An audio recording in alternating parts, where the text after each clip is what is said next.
Nous avons inventé les Predictive Objects. Nous rendons les machines et les objets intelligents, même quand ils ne sont pas connectés. C'est une plateforme d'intelligence artificielle qui pilote de l'intelligence artificielle et qui fabrique des modèles que l'on est capable d'embarquer directement dans les voitures, dans les avions, dans les drones, les bateaux, les télés, les box et ultimement à peu près dans tous les objets et toutes les machines. On les rend intelligents même quand ils ne sont pas connectés. Ils peuvent prendre des décisions.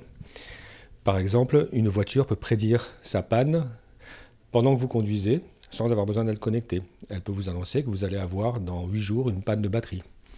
Un avion est capable de prédire qu'il va y avoir un souci dans les gaz d'échappement en fonction des données de pilotage. Une télé va être capable de réaliser qu'elle risque de tomber en panne et va donc tout faire pour s'auto-réparer avant que vous regardiez le match du soir.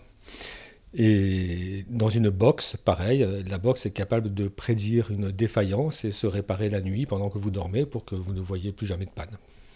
Nous sommes dompteurs d'intelligence artificielle parce que si on la laisse faire, les objets vont n'en faire plus qu'à leur tête et qu'il est important de garder un contrôle dessus. Et ce que nous faisons, c'est que nous rendons les objets intelligents, mais sous le contrôle des humains. Et en fait, pour le bénéfice des humains. Et pas pour les remplacer.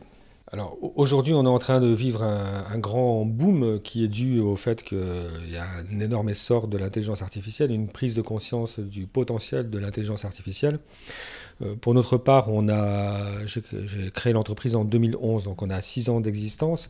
On a eu bien sûr quelques pivots, qui est normal pour une start-up. Et on a levé 4,2 millions d'euros en début d'année dernière, ce qui a fait un peu plus de 5 millions en tout, ce qui nous permet maintenant d'industrialiser massivement notre technologie et notamment de nous déployer à l'international, principalement aux États-Unis, qui est quand même l'épicentre de l'intelligence artificielle. On est passé de 10 employés à 20 en un an, grâce à cette première levée de fonds qu'on a fait l'année dernière.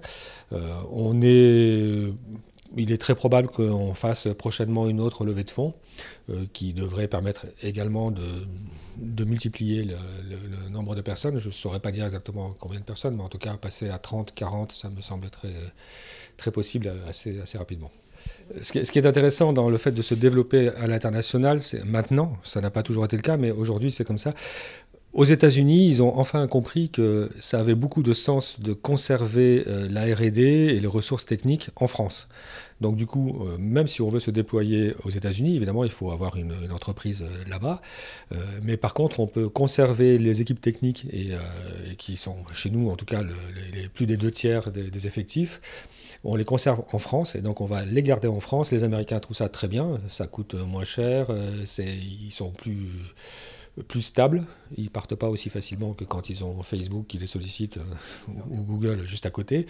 Et en plus, on a l'immense chance d'avoir un vivier scientifique dans la région qui est extraordinaire. Et donc nous, on est partenaire du CNRS, de l'INRIA et de laboratoires d'intelligence artificielle qui nous permet de trouver des ressources qui sont ici et qui veulent le rester. Et j'y compte bien.